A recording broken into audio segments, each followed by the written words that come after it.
Broadcasting live from the Zalfirin Void on the plane of Dominaria. This is Tap Tap Concede. Welcome. I'm Graham. I'm Alex. I'm Nelson.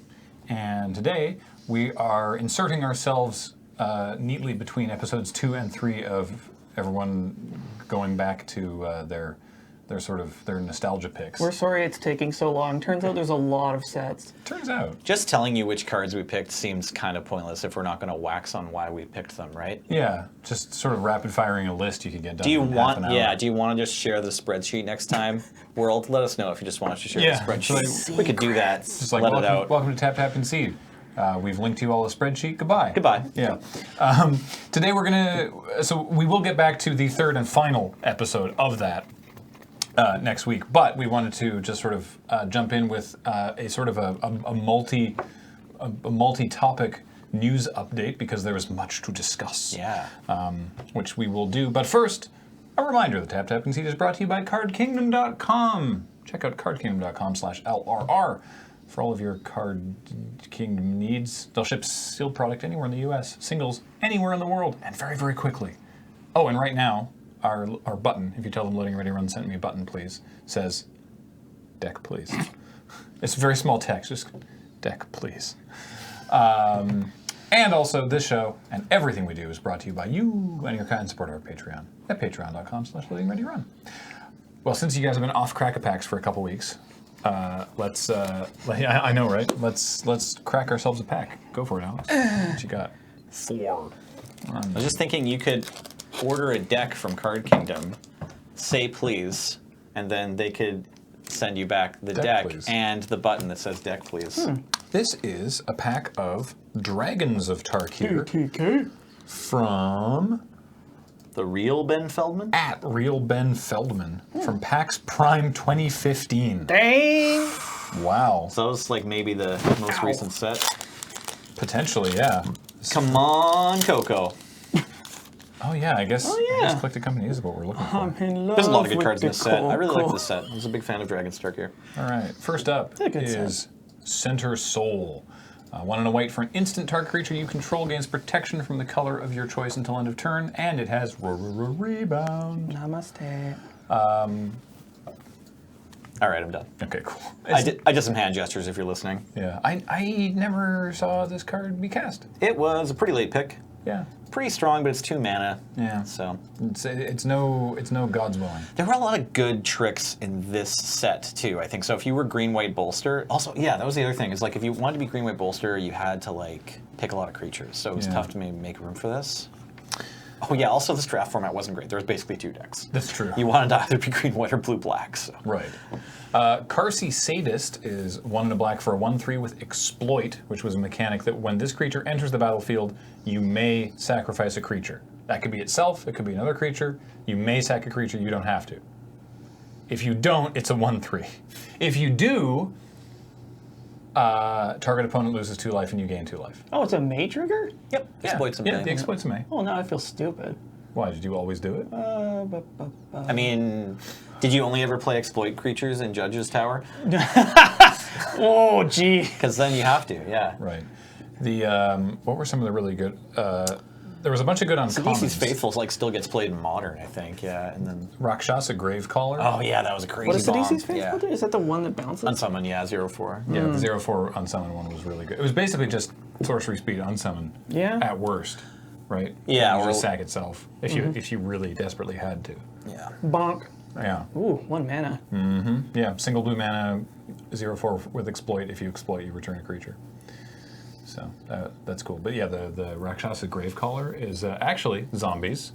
Zombie guy. There it is. It's a cat demon. It's a cat demon that makes zombies. It's a demon, but it makes zombies. It's a 5-drop, so it's not much of a constructed card, but it was a limited bomb. Okay. This is kind of like Zombie Muldrifter, you know, where it's like this Zombie big, drifter. powerful thing for 5 mana. It's basically Grave Titan.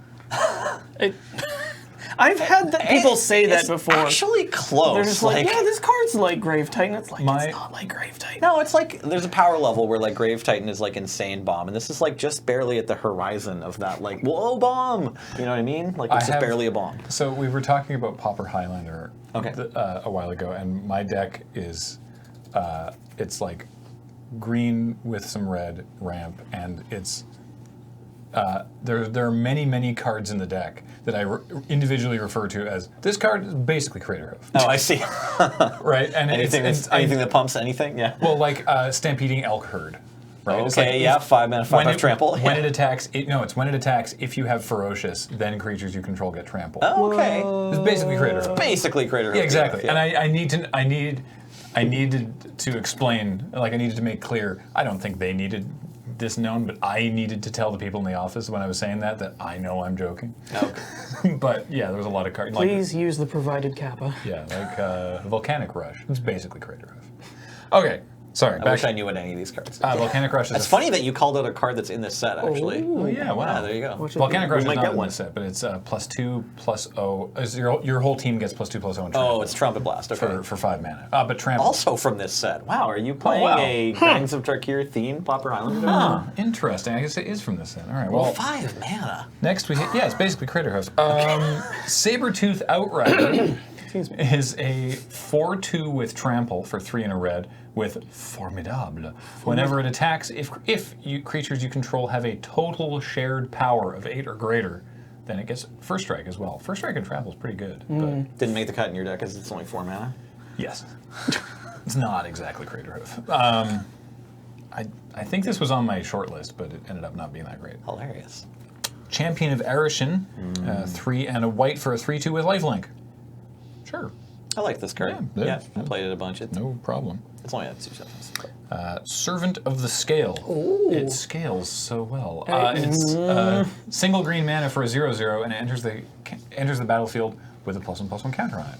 When it dies, you put X +1/+1 counters on a target creature you control, where X is the number of +1/+1 counters on it. It has modular for human soldiers. Yeah. the idea being that you get 1 minimum, but that you would be bolstering onto it, and then when it dies, it puts those counters somewhere else. This guy's pretty sweet because it'll let you kind of transfer your bolsters, I guess.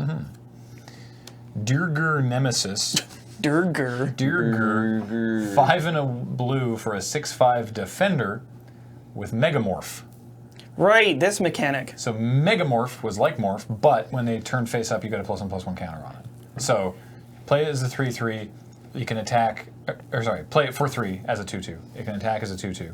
And then at some point, you block with it, and you go, surprise, I'm a 7/6. Wait, can't you just like crack in and megamorph it and it's still attacking? Correct. Yes.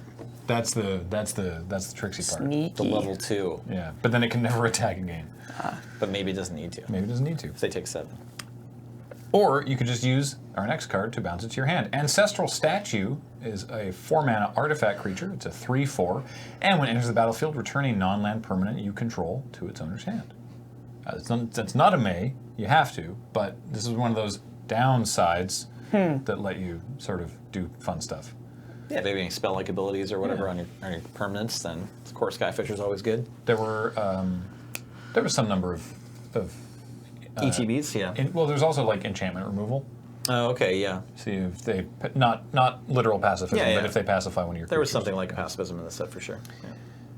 I've never seen someone under more duress. It's duress and Kolaghan, right? It's just yelling at Zurgo. Yeah. Yeah. Single black mana sorcery. Target opponent reveals their hand. You choose a non-creature, non-land card from it. That player discards that card. Looks like Zurgo has failed Kolaghan for the last time. Starscream. Yeah. Oh man, Misthoof Kieran. 2 and a white for a 2/1 with flying and vigilance. Okay. We found our And- first pick so far. Yeah, and Megamorph. Misthoof Ooh. Kieran was That's a big game. because Beats. 3/2 flying vigilance was pretty good. I love also that the Megamorph creatures are all like exploding out of the like you can see in the art for Misthoof Kieran, it's like bursting forth from the morph the morph ball. Basically, I think Dirger Nemesis wasn't, but that's fine. The artists definitely got a lot easier in Tarkir block than in Onslaught block, right? Where like everybody had to draw these little like spider crab shell things, and then you'd break out of them. But right. that's what morphs were. They were all these like weird little like chitness. I forgot about that. Everyone was like trapped inside one of the gargoyles from the end of Ghostbusters. You know, like break it open to unmorph, and it's like this ugly thing. There's literally a card called Break Open. Yep. Yeah. It's one of the worst cards ever printed. Yeah. It's But on Tarkir, there are all these cute little glowing balls of, Weird mist stuff. coming out of the. There you go. Yeah, break open, 1 in a red. And every morph creature pretty much had this thing in its art. Huh. Yeah, 1 in a red, instant target face down creature. Turn target face down creature and opponent controls face up. And opponent controls. That's not even necessarily good. That's probably actually quite bad. I mean, you get to find out. Yeah. Yeah, but then it gets to do its turn up thing. It's the set symbol, eh? Yes, it's also the set symbol. That's right. Oh, it's the symbol for onslaught block. Is the little. The little morphs. Yep. Little spidery weird thing. Neat. Morph, the most important mechanic for onslaught block. Definitely not storm. Next up, Ojutai's Breath. 2 in a blue for an instant tap target creature. It doesn't untap during its controller's next untap step. Also, rebound. This was actually pretty alright. Hey, everybody, Yep. chill. Enduring Scale Lord is 4 green-white for a 4/4 flying dragon. Whenever 1 or more +1/+1 counters are placed on another creature you control, you may also put a +1/+1 counter on Enduring Scale Lord. You all right? It's pretty spicy with bolster. Yeah, it's kind of awkward to pass this if you want to take that Misthoof Kieran, but it's maybe still right to take the Kieran. I think it probably is. This card's fine. This is that guy. This is the guy that, like, at birthday party, he has to have his own cake too. Right. I want one. It's not your birthday. All right, yeah, the sun is shining on just him. It's like, it's about me. Yeah. Surge of Righteousness is 1 in a white for an instant destroy target red or black. So black or red creature that is attacking or blocking, and you gain 2 life. What a narrow card. Yeah. Be sweet if it said destroy target creature if it's black or red and attacking or blocking, so you could always gain 2 life with it. This cycle didn't get a ton of play. There were some sideboard ends of the green one, I think. Yeah, there was a weird cycle of color hate cards that. This might have been almost the last. Well, no, they're still they're printing some weird instead of protection coming up. But it's like color hosers have been like slowly on the decline since the beginning of Magic, right? Yeah. Where like, you know, it turns out they printed the set and then someone actually played a game against conversion and they were like, oh, this isn't fun for anyone. What clan is this supposed to be? If it doesn't like black or red, it can't be. It could be the green-white people, right? Can't be. What the? No. You're. It's just in Dragon's Tarkir. It's not the 5 clans anymore. Oh, it's right. It's 5 ally pairs. Right. Yeah. So it's just like the Dromoka are casting this spell probably. Okay. Is this how you beat Mono Red? I've never even seen conversion. Oh yeah, conversion's like one of the original, or like Tsunami. You know, any All of the mountains are plains. Yeah. So this one's like a permanent destroy all your lands. It's Combos with Blood Moon. It's basically Blood Moon. Yeah. Well, the thing is, it's like worse than Blood Moon in the original game or whatever, where it just attacks their basic lands and people mostly played those. So, yeah. There you go. Boosh. Yeah. Foul Tongue Invocation is 2 in a black. Instant. Target player sacrifices a creature. But also, you may reveal a dragon from your hand as you cast this. And then, if you revealed a dragon from your hand or controlled a dragon as you cast it, you also gain 4 life. Neat. This card's solid and it saw some constructed play, but it's not actually premium removal for this set. Like there's a bunch of good removal spells in black. You would tend to play it in limited. You would play it for sure. It's just There's enough dragons I still going don't know if it's better than the Misthoof Kieran. Yeah. We have a Jin Monk and a Mountain, but our rare is Mirror Mockery. Oh, I thought this card was going to matter so much more than it did. Yeah. I really overestimated the power level of this card when it was printed. 1 in a blue for a creature enchantment, and whenever enchanted creature attacks, okay, it's a creature enchantment. Whenever that creature attacks, create a token that is a copy of that creature. Exile the token at the end of combat. That seemed pretty I bad. kind of thought it would be blue pacifism, but it's not. It's worse than that. It's like super awkward and not great. Because it's like, yeah, you get to make a creature that's the same as the creature that's attacking you. That doesn't last. Well, the idea, it's all. like, so if you put it, the reality is like if you put it on, it's like if pacifism said this doesn't do anything until the Alpha Strike or something, because it's like it'll always be able to block the thing that's attacking with, but then like your opponent can play tricks on you where like they get rid of your creature because they know you're going to have one more, and it just it's like a Punisher card, puts a whole bunch of Do you think there's any value? Again, I'm thinking of limited here. Do you think there's any value in putting it on your own creature with an ETB effect? For sure, yeah. If you can give that creature, like if you have if you're a sure you flyer can keep attacking with with an ETB effect or something, I don't know how many of those there are. Or if you have or a die trick. Oh no, because you exile it. So if you have die. if you have impact tremors and like a Goodle Lurker or something like that, then maybe if you're in like a blue-red impact tremors deck, then maybe you would play this. Goodle, but I love Goodle. Oh yeah, we definitely said Goodle. Here, you throw this on You just your... said Durger, didn't you? Yeah. It said Durger. Okay. Durger. I just think if you're gonna say Durger, you might as well go the full 9. and Is just it try to say, Dirger? No, I don't know. Dirger? Let's ask R&D. All right. Which one of us has an English degree? Anyone in the room? Anyone? What? No. I'm not there. No. I don't know. No. No dice. I guess the mirror mockery is weird because it's like you almost expect it to have because it's when you attack you get the copy, but it's not like the copy is like tapped and attacking. Like No, it's supposed to like block whatever you enchanted. It's supposed to That's be the idea. blocking. Yeah. But so yeah, I guess if But that's you got, maybe the worst use of it. Yeah. if you have some good ETB effects, I guess it could be fun. But Or like if they have a good ETB effect, then maybe at least you get that. Yeah. So I don't know. Anyway, so where to begin But yeah. with our various news update? I guess we should talk a bit about Dominaria because we mentioned a couple episodes back that in your first episode of the nostalgia stuff, and make that, your own Master 25. that all the Dominaria things occurred. Right. And that we would talk about it. So basically, the TLDR there is that the Wizards of the Coast official website in China accidentally, they were going to release the release FAQ for Masters 25, and inadvertently uploaded the release FAQ for Dominaria, Whoop.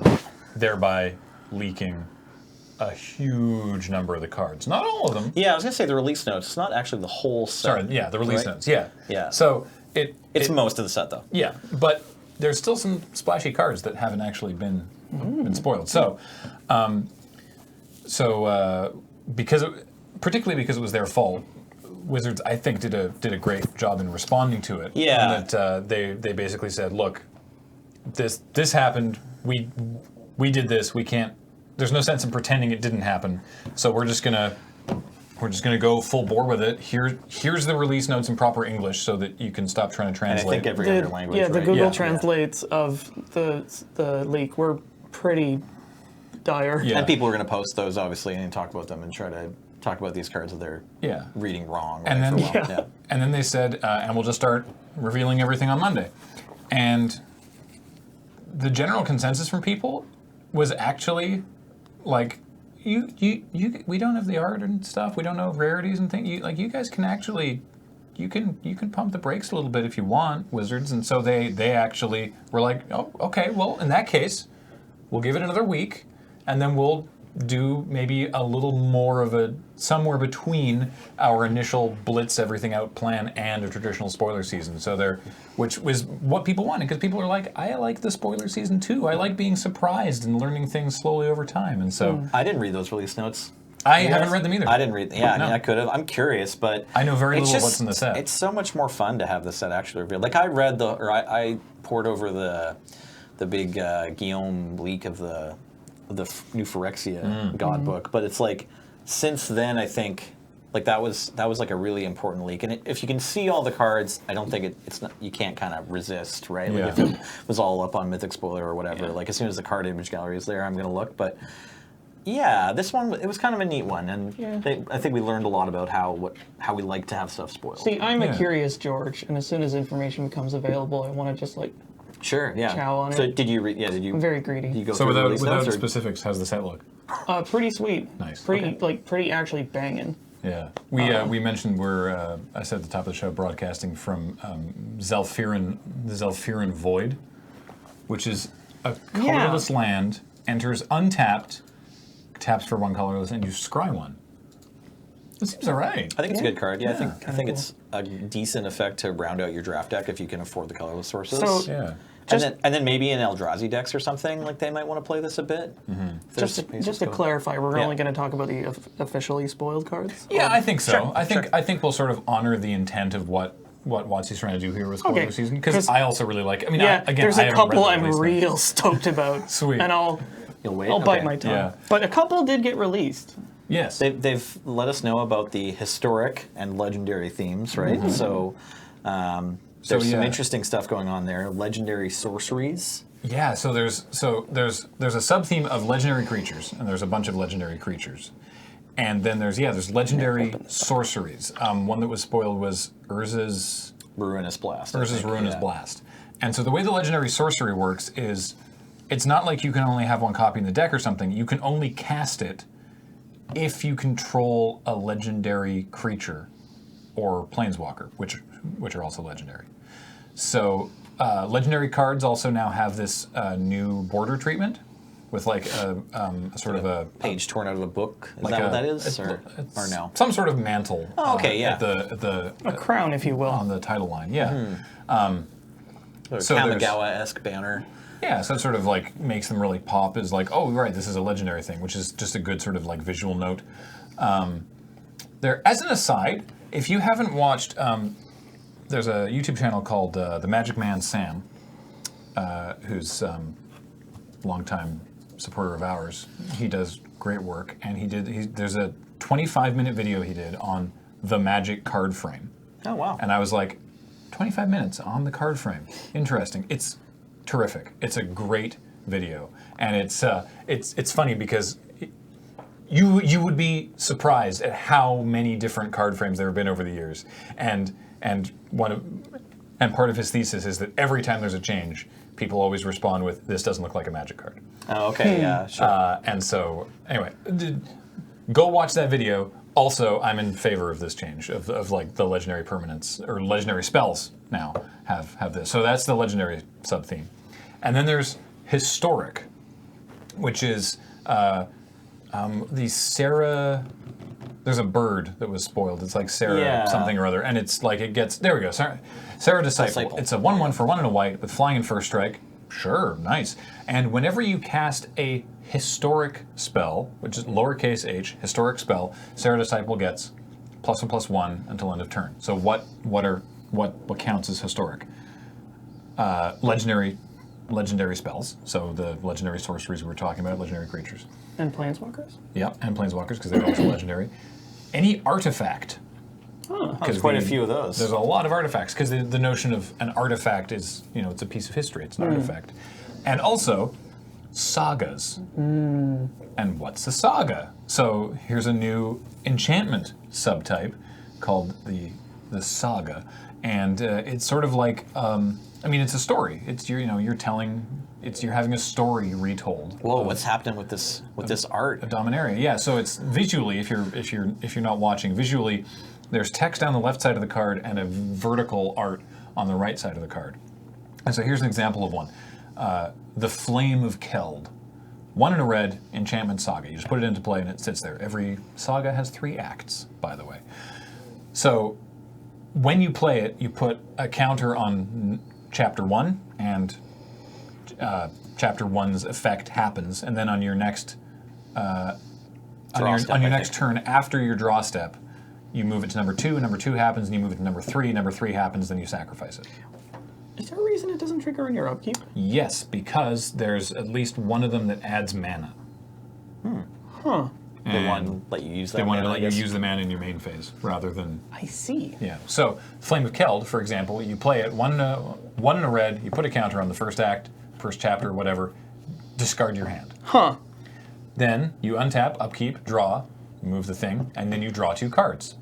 Okay. Then next turn, untap, upkeep, draw, move the thing. If a red source you control would deal damage to a permanent or player this turn, it deals that much damage +2 to that permanent or player instead. There you go. So like this particular one is not a colossal effect, but it's interesting. It's cheap. It's a 2 mana and 1 card investment for, in this case, it's three effects. In this case, the first one is potentially a downside, maybe not, depending on when in the game you cast it. And Potentially then, an upside if you need to dredge a bunch. yeah, and then you draw 2 cards, and then you get to do a bunch of damage. So these card frames have been super polarizing, as is the case with a lot of new stuff. I think they're sweet. Hashtag doesn't look like a Magic card. Yeah, for sure. Yeah. Go watch that video. But yeah. What I kind of dig is, like, if we can bring up the was it Phyrexian Scriptures? There's Phyrexian Yeah. Scriptures, another one. So Looks pretty cool. The Yeah. cool part about these that I think is neat from a design perspective is that this, like the vertical format artwork tells the story as you pan down it. Like it's sort of related to what's happening Right. a little bit. I see what you're saying. With it's the really art on cool. Phyrexian Scriptures, it gets a bit darker. There's more blood pooling at the bottom of the Yeah. little funnel there or whatever. Yeah. What I find kind of interesting about the sagas is sort of, I mean, it's sort of weird to say, but like how, in some ways, sort of how uninteresting they are. Like if it wasn't for the crazy card frame and the art and everything, like the effects are, it's just like it's a thing that's totally been done, right? It's just like it does this and then it does this and then it does this. Yeah. So like, But there's, it seems like there's sort of,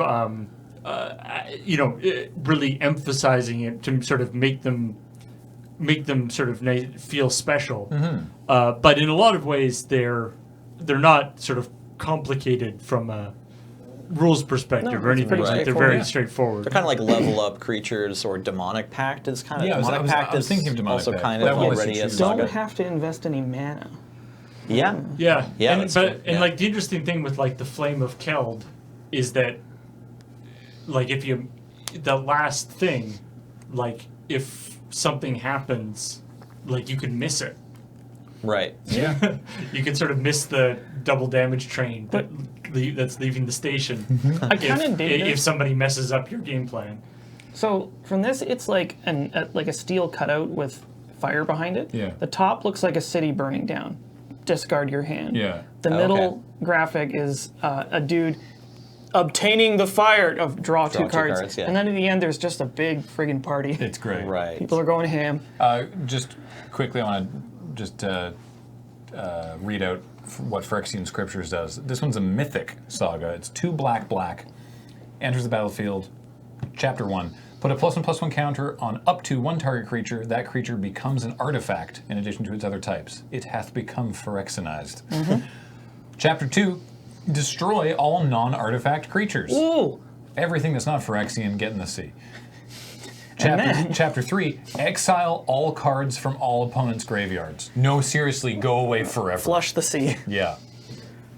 Pretty cool. It's a cool card, yeah. Like a little suspend 1 damnation kind of. You Also maybe save your dude. Yeah, you get to keep someone. That's the plan, at least. And coincidentally also becomes historic. Yes. Oh, yes, it does. The creature does. Yeah. One more change to the card frame I want to talk about. Paul, just grab any other normal layout card that's been spoiled. Here we go. Cast Down. 1 and a black. Instant destroy target non-legendary creature.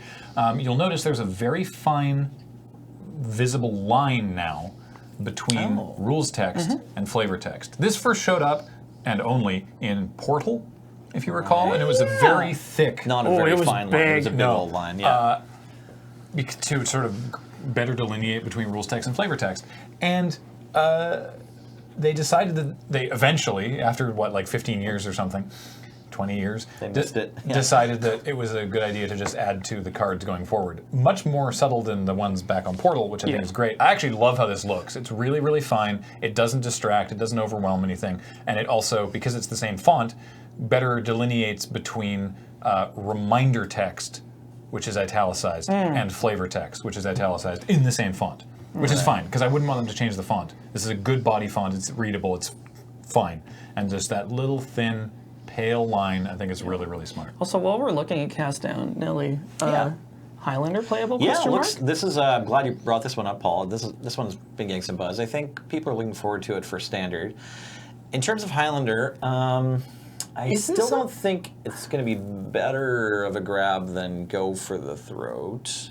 Yeah, because we do have a lot of legendaries in our format. If you can afford Malicious Affliction too, I strongly recommend it. that Just- card is so hot. Yeah, it is the FYI. same mana. Well, It's harder he's to 2 cast, black. but- Yeah, yeah. it's harder to cast, but still only 2. So yeah, I don't know. I don't see this card getting a ton of play in Highlander, but yeah, maybe like in Big Black or like any deck that's just looking wants to to play- load up on yeah. 1-for-1s and early removal. Like it's definitely respectable. Why play one Doomblade when you can play them all? Yeah, exactly. And I've played lots of decks that are on like 7 or 8 Doomblades, so like this one would probably get into that boat. Well, I mean, it's better than what's the one that destroys a monocolored creature? Ultimate Ultimate Ultimate Price. Yeah. Price. Yeah. Yeah, that one's just Right. Yeah. This is probably better than Ultimate Price. you're in just sort of Highlander. staring at Kitchen Finks, being like, So in Highlander specifically, better than Ultimate Price, not as good as Go for the Throat. I think so. Yeah. I think that's. Yeah. Throat is pretty good. Yeah. It might be better than Doomblade.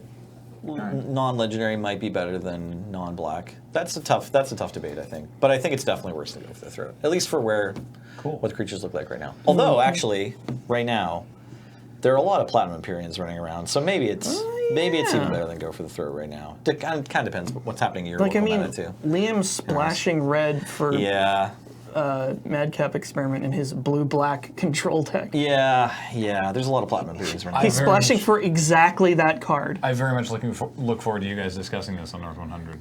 Yeah. Sure.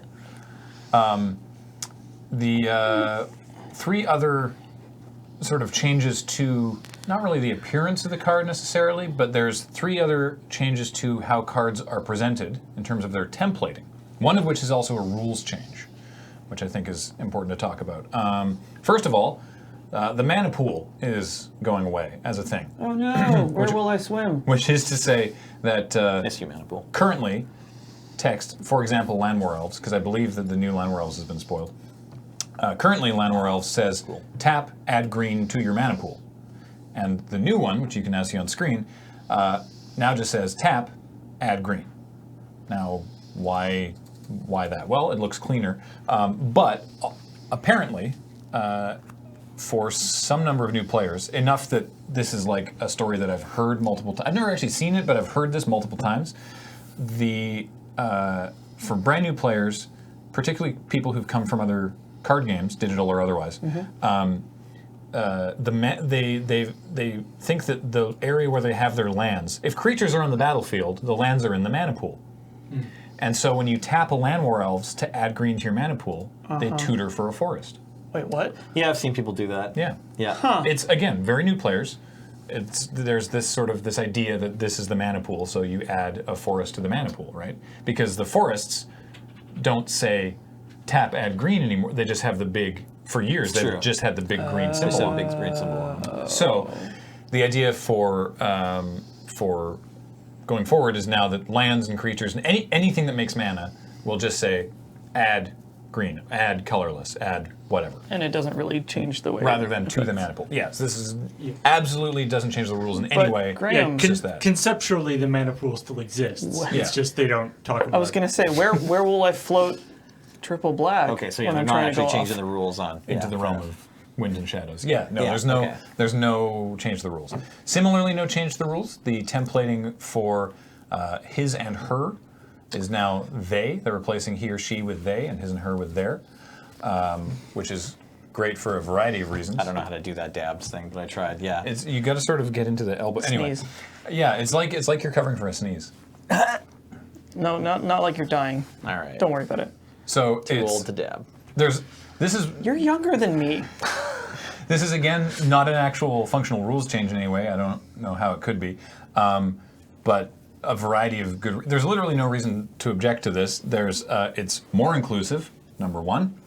Number two, it's literally how people actually talk. And number three, it's just more streamlined. Save space on the card. Yeah, but it's like Unfortunately, his or her hand, look at his or her hand. It was that actually player, really clumsy. so now it's target player reveals their hand, they discard a card. But Graham, this clearly breaks Magic forever. Yes, of course. That's Now, why I want to complain about it. third- Only because it ruins the game for everyone, and we all have to burn all of our cards. the third one, speaking of burn, the third one Yeah. is actually a rules change. Oh, yeah, this one is- and that's is sort of super spoiled. super interesting. Yeah, Yeah, yeah. so they've talked about this. So you can now, well, not now, when Dominaria comes out, you will be able to target planeswalkers directly. Right. If you are unaware, because this is the thing, it's the way it works currently is still super confusing. Yeah.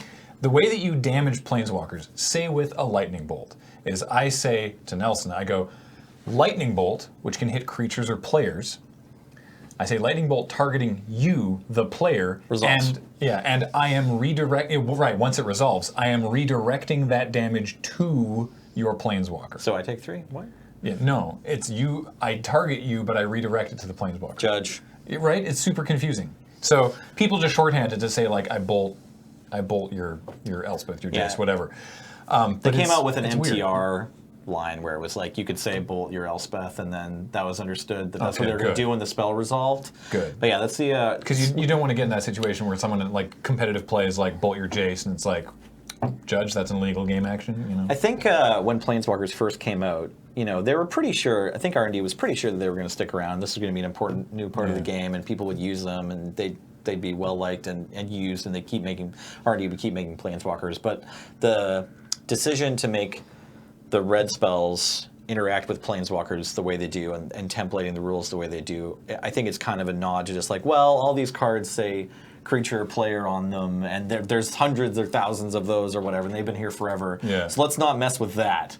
Let's do a kind of sort of squiggly workaround path to make sure that they still work with Planeswalkers. What they're doing, there's an article on Daily MTG Squidgely. that you can read that goes through a bunch of stuff pretty exhaustively, like drilling down to how some individual cards will be changed. But generally speaking, actually, Paul, could you bring up Lightning Bolt from Alpha? Oh. Oh yeah, because that one actually says it works just like it should. Yeah. For example, Lightning Bolt, which currently reads deal 3 damage to target creature or player, going forward will read deal 3 damage to any one target. Wow, that's incredible. Yeah. And which is how it read on Alpha. Lightning Bolt does 3 damage to one target. So, because that could be a creature, could be a planeswalker, could be a player. So it deals 3 damage to one target. Interesting observation about the repealing the redirect rule. True Believer gets worse.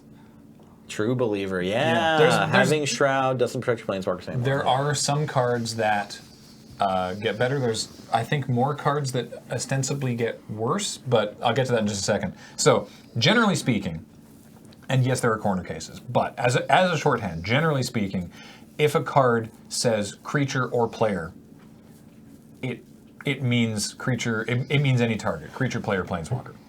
And if it says player, it means So Lava Spike, which is deal 3 damage to target player, the Oracle will now read to target player or planeswalker. Ooh. Do you know what? I haven't looked this one up actually. Do you know what Flame Rift is going to read? That's the first one that hops to my mind. It's 4 damage to each player. Let me see if I can find this out. And currently with Flame Rift, you can choose to nug their Jace instead. You can never choose not to take the damage yourself. That's probably not changing. Lava Spike. Is that Flame Rift? Flame Rift and sorry. Lava Spike, yeah, those are the ones we're looking The at. one people were on tenterhooks about was Earthquake, whether it would just be kind of like okay or completely insane. And I think it's just staying normal. Okay. Like I think it just nugs players and their creatures. Yeah, maybe they'll just change the way the targeted spells work. Yeah, I mean, I'm sure it'll come down to a couple of individual cards that need to be particularly finessed. But overall, I feel like this is way less obtuse. It's so much easier for new players to understand how this Right? works. Yeah, because this is the way that everyone who picks up Magic cards and then sees a like Planeswalker bolt for the your first Jace. time, and you go through explain how Planeswalkers work with red cards, then they immediately just try to bolt the Jace. Okay, right? so Which technically, I'm just going to read now directly. they can. I'm just going to read directly from Aaron Forsyth's article. Here we go. How we are handling card errata can generally be broken down into 4 categories. Things that read target creature or player will be changed to any target, like Lightning Bolt, Walking Ballista, Shrapnel Blast.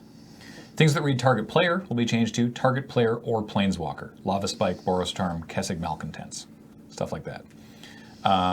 However, if the amount of damage is calculated by using information about players or objects they control, the text will remain unchanged and can now only damage the player. For example, sudden impact deals damage to a player equal to the number of cards in their hand, and since that cannot apply to planeswalkers, the card will not be able to damage planeswalkers going forward. Neat. how many cards is Jace holding? Exactly, yeah. And things that read target opponent will be changed to target opponent or planeswalker, with the same exceptions listed above. So Now, stuff does it like have to be a planeswalker that an opponent controls? no. So Just in case you want to burn your own Jace I mean, down. not that you would want Yeah. to do that, but Maybe you need to so delve Scuttling Doom Engine, for example. or something. Yeah. And then things that deal damage but do not call for a target will not receive errata. So that means cards like Earthquake, Price of Progress, and the activated ability of Hazard the Fervent can no longer damage planeswalkers. Oh, wow. Do, do, do, do, do, do, do, do. Okay, so you go. Flame Rift just getting worse. Bummer. I mean, it's still fine. Yeah, I mean, Flame Rift getting worse in a completely irrelevant way. Yeah. Yeah. Well, so the cards that are now worse that I think are more relevant are things like Leyline of Sanctity.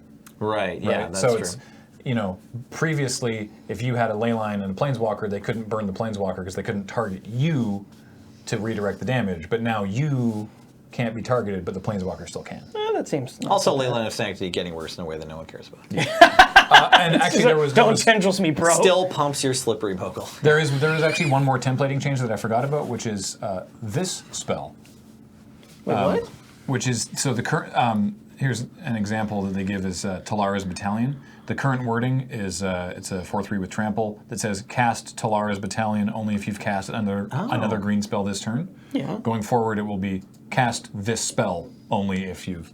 So it just Okay. says, spells that refer to themselves will now just say this spell spell. rather than reiterating. Card name. That's nice. Yeah. Taking card name out in all caps or whatever from the card, it does make learning the rules a bit easier for people, maybe just in terms of like working with clones and working with copies of spells and The stuff. cleanliness. Yeah.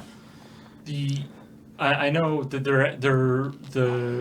there has been a little bit of thing because in Dominaria there do seem to be a couple of cards that target players but not planeswalkers. Yeah. So if those cards had been printed before Dominaria, they would be errated. Yeah. But because they're printed after Dominaria, they're not errated. So Yeah. there's a little bit of a gotcha there that you have to make sure that Right. you know that the card. Yeah, you have to know when the card was printed for the next little while. One that someone brought up to me on Twitter is that if say for example, they print a card sometime after Dominaria that is 1 red mana, deal 3 damage to target creature or player, that is now functionally different from Lightning Bolt. Right. Oh. Yeah. Because once this rules change goes into play, target creature or player excludes planeswalkers and is not any target. Interesting. Yeah.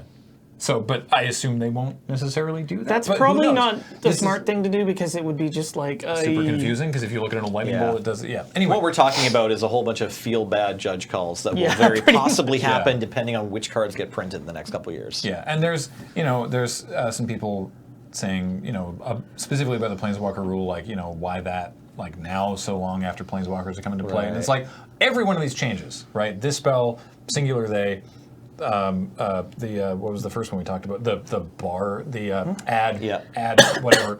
Every one of these changes they are making because they believe it will. Like it's been 25 years. That's a long time, and Magic's not going away anytime soon. And so these are all changes that it's like, yeah, they think this is better for the future of the game, and like in 5 years, we'll be like, oh man, you remember when you had to, you remember the Planeswalker redirection rule? Right, yeah. so stupid. and the mana pool. Yeah, unfortunately, it's probably just like it's one of those Band-Aid that's got to be ripped Exactly. off. It'll be a weird. It obviously would have been nice, with the Planeswalker one especially, just because it messes up a bunch of the errata text. Yeah. Right. It would be nice if they had done it, as When early Planeswalkers as did. possible. But I guess this was as early as possible.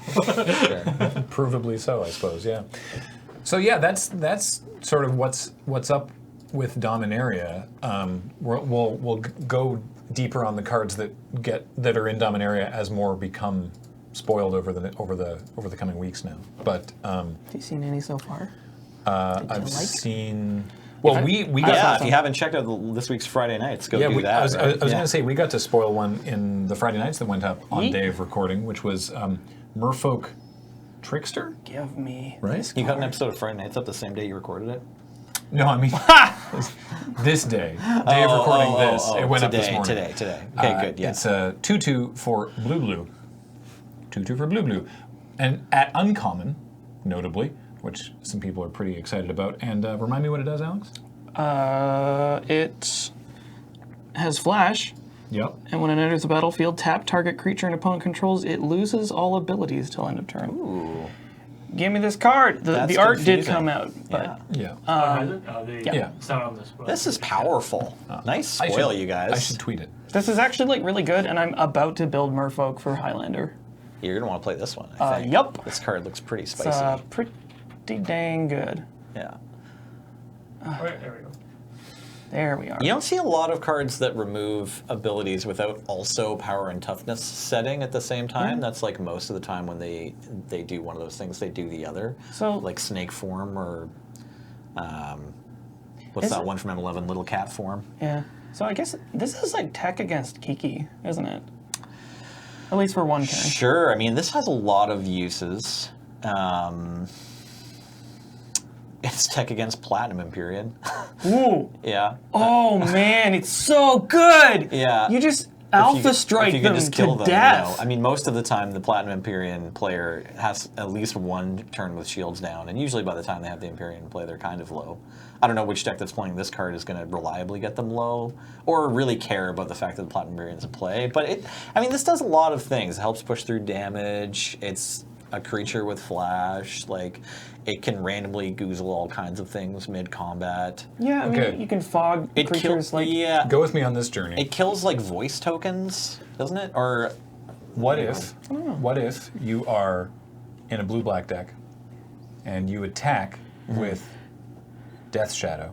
okay, And you flash in Sure. Merfolk Trickster targeting your own Death Shadow. it's a 13/13. I mean, what? yeah, right. Because the That's ability hot. is that it gets -X/-X. That's Yeah. silly. So it's like I attack with my 1/1 Death Shadow. It's like, See, all I right, was fine, thinking, block. like- I don't block. Boom.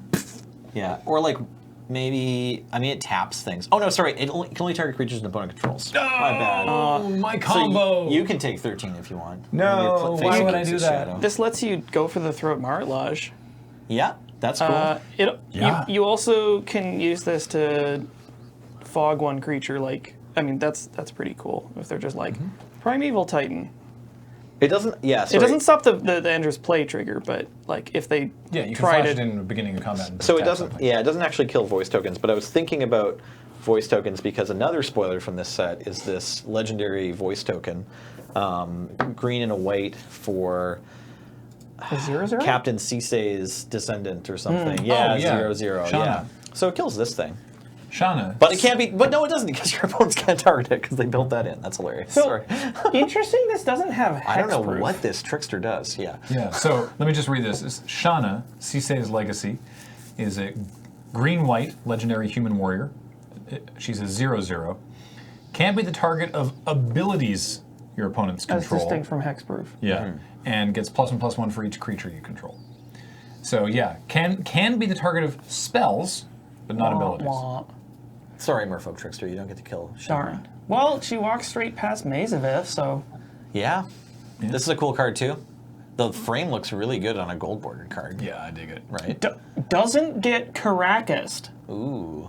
Important. Legendary creature that does not get Caracased. Unless you wanted to. Interesting. With your own Caracas. Yes. You're allowed to do that. True. So, anything else briefly for Dominaria before we? Oh, I brought up historic and legendary spells and legendary sorceries. I just wanted to mention that I like a lot of these changes.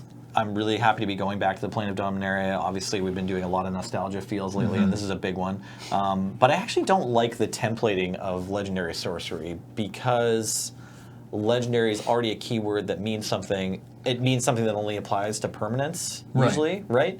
Unless, like, maybe you're tutoring or something. I don't know if there's cards that do that, but legendary sorcery has this additional meaning. Now, probably it's not going to be on very many cards, and probably they'll just include the reminder text on all of them. But I guess I don't super like that there'll be another line in the comp rules or whatever that's just like, this is what legendary means if it's on a sorcery, just because I find that clunky and kind That's of fair. I mean, not maybe it'll be the elegant. same Yeah. as colorless mana from. Oh yeah, we'll get used to it. It's not that big a deal or anything, right? But it's like, Yeah, I agree with you. They're probably. I think it was a great choice. I feel like they'll only be at rare. Sure, yeah, or rare or mythic or something. Yeah, well, yeah.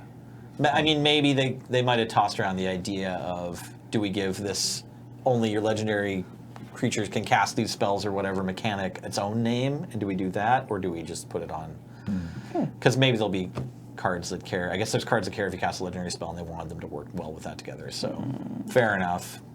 what I like is that Choice of evils. this is, from a flavor perspective, this is a legendary sorcery because typically when we visit a plane as part of an expansion, we're on that plane in that moment.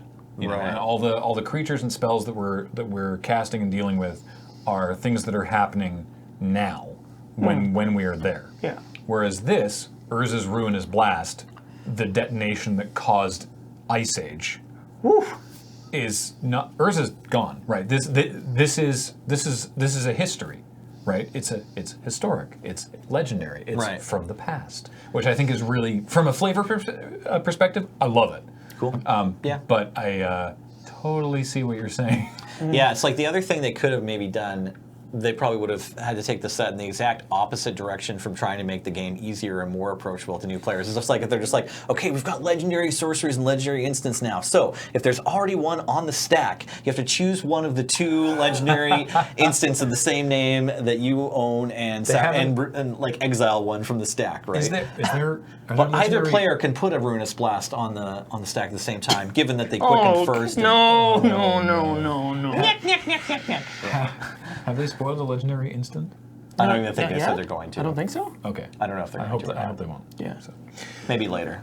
All right, so like I said, we'll get more into individual sweet cards from Dominaria very soon. But more to discuss in the last few minutes while we have here. Who wants to have a scrap? Which is to Right. say a brawl. Which is to say Brawl. They have announced a new format, which is What? I know, For casuals. a new official Wizards supported format. That doesn't happen every week.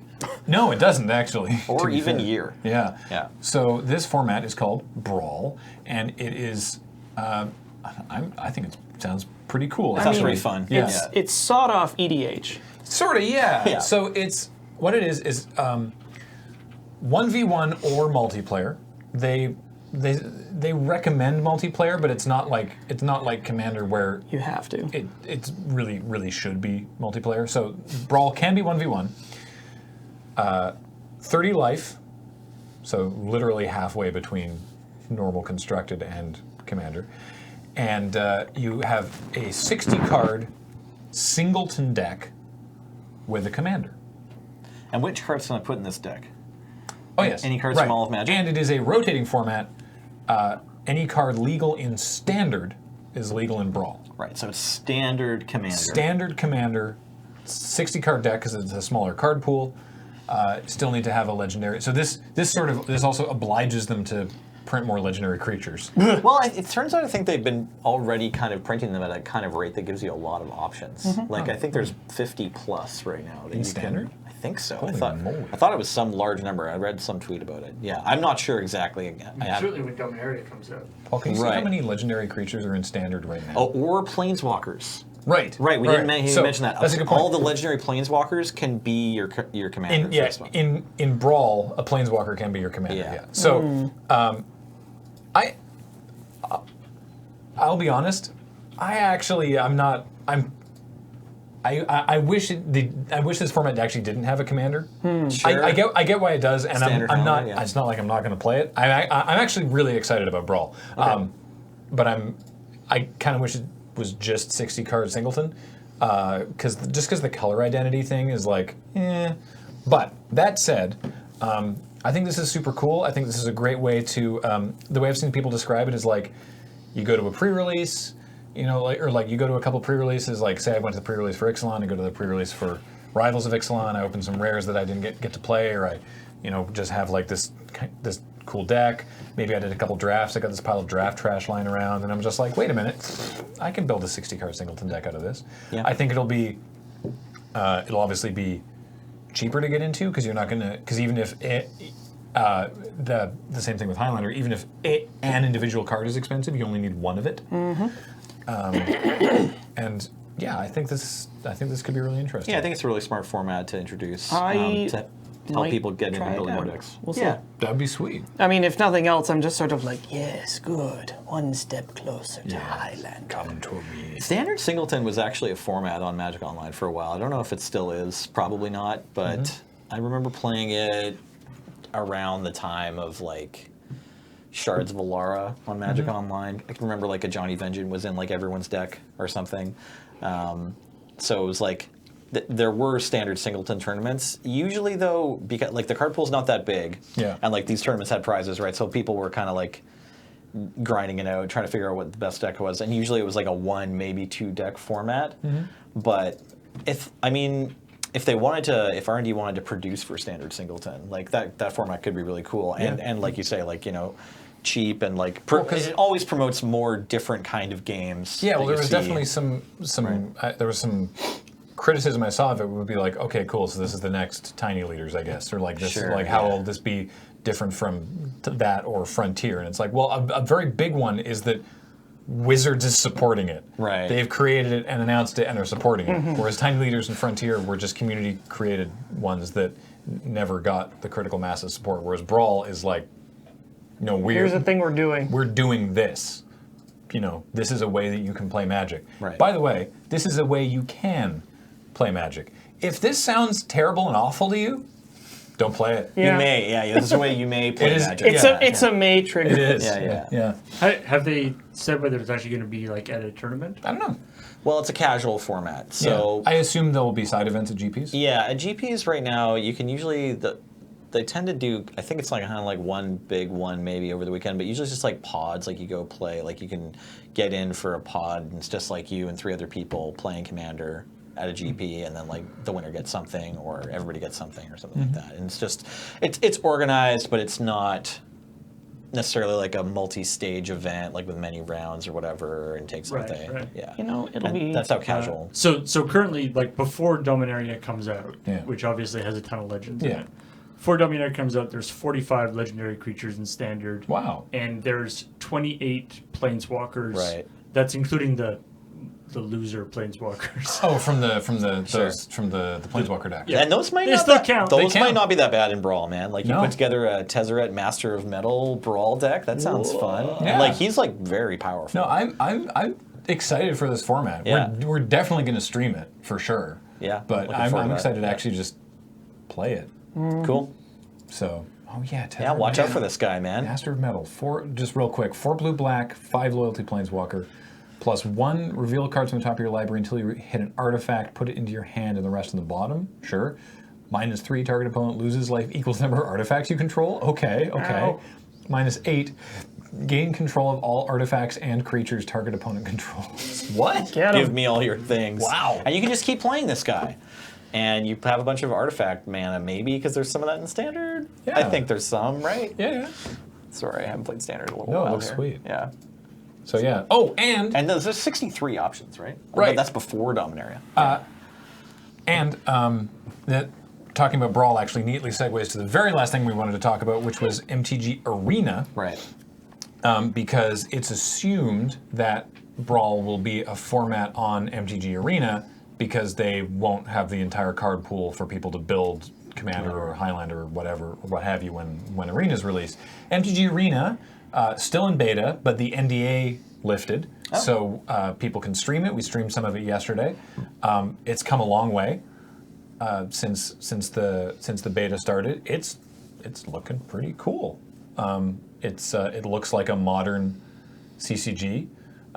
I think it's a good thing that a bunch of salty people in various Twitch chats were criticizing it as looking like a ripoff of Hearthstone.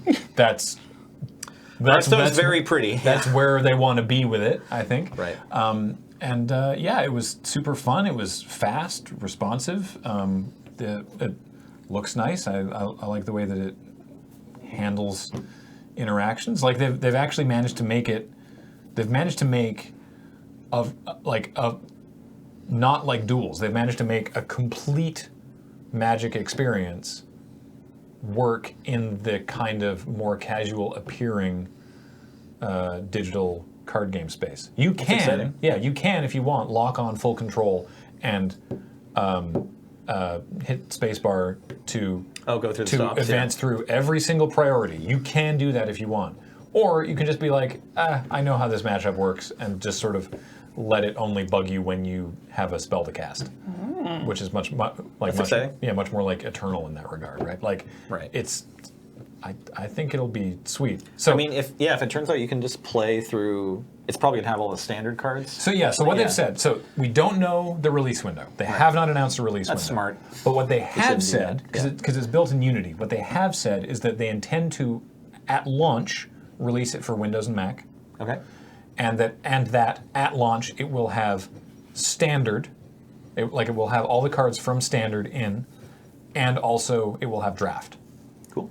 So you'll be able to play constructed, Yeah. you'll be able to draft. If I can, what James wants, because he's not here to advocate for this, but what he wants is, because it's in Unity, he wants, obviously, it to be on his phone, Right. so that he can can, draft on his phone. He like And never see the light of day ever again. finishes his work, goes and sits down in the moonbase, drafts on his phone, like does the actual draft, and then goes like, oh, okay, I got to get home. Goes home, has dinner, then pulls out his phone, or then opens it on his computer, Right. and then plays his games. Yeah, I mean that's what you can do with Hearthstone now. So Yeah. if Magic the Gathering give us that would be incredible. That would Yeah. I already draft an amount. I would draft a lot. Yeah. So Yeah, that's going to be a big moneymaker if they can pull all that off. Look, I've given Wizards crap a lot over the years for their digital products, and I don't think it's been undeserved. And That's weird. No one else does that. I'm impressed. I'm impressed with That's awesome. Well, I just don't want people to think that I'm just like everything's great, but like If it isn't obvious, I haven't played any MTG Arena yet. I didn't sign up for the beta. I just have other things going on. But it's cool. I watched. I'll show you some. I watched Gabby and Kenji? Amaz, or was it Kenji playing? Yeah. There was an official release like in the middle of. Oh, yeah. It was like some big announcement. Yeah, Gabby and Amaz and Kenji. They were Right. doing some of the preview streams. And I thought, oh, okay, this looks. It looks a lot like Hearthstone, right? It's like kind of cheekily. I was like, this looks familiar, but it did look pretty good right away. And like they're putting in some cool animations. I like that. I know the animations like from Hearthstone and these cool cartoons. They're aimed at like 9-year-olds, I always assume. But I'm like, that's sweet. The dragon is breathing fire. Yeah, when you cast Yeah. Glorybringer, right? like a 3D Glorybringer comes out of the card and goes, "Rah." Yeah. And it's like that's obviously rad. That's rad. That's cool. So anyway. And they're giving out another 100,000 beta keys in the next little while, so keep an eye out on Wizard social stuff for that. I don't know how you get a hold of that, so don't come asking me about it, but follow Wizards online and you should be able to get maybe you can get in on the testing. Get in on this for beta. Arena. So, much news, very wow. Back next week with part 3 of the nostalgia picks, and then after that we're going to be deep into Dominaria times. So we can talk about how Leatherback Bailoff is out of a job now. Oh yeah. We'll talk about that when we come back. I'm gonna make mono green Stompy. Just kidding. You're Leatherback making Bailoff mono is green still gonna get in Stompy? there. Oh, it's gonna happen. You need to maximize your. What am I missing? Your hits on Aspect of Hydra. I need to see this card. Should we There's a just new- like tease let's them do with, it. Okay. with one There's spoiler? New, better Leatherback Bailoff. Yeah. Steel Leaf Champion. Green. Okay. 5/4. But wait. What's There's the text downside? on it. There's no downside. not The a downside. upside is it can't be blocked by creatures with power 2 or less. Honestly, this card isn't even strictly better than Leatherback Bailoff, because like Leatherback Bailoff can hold down 4/4s. Bailoff has 5 toughness, but it's nuts. Yeah. It's insane. Also, this creature is an elf knight, I think. It's What? Like, it's an elf. It's definitely an elf. Like, isn't that crazy? It's an elf It's knight. elf. Yeah. So your Llanowar elves can now just like cast Juggernaut on turn 2. You don't even have to have a Soul Ring. Yeah. And you can do this in draft. It's going to be a standard legal play to just like make a 5-power thing on turn 2. I've been hoarding a Groundbreaker for like years. I'm so excited. Yeah. No, this creature's really good. All right. Until next time, a reminder that Tap Tap Conceit is brought to you by CardKingdom.com. Please check out CardKingdom.com/LRR. Buy cards, sell cards, all that fun stuff. And this show is brought to you by you and your kind support of our Patreon at patreon.com/LoadingReadyRun. So, until next time, I'm Graham for Nelson and Alex. Thanks for watching Tap Tap Conceit, and we'll talk to you next time. Bye.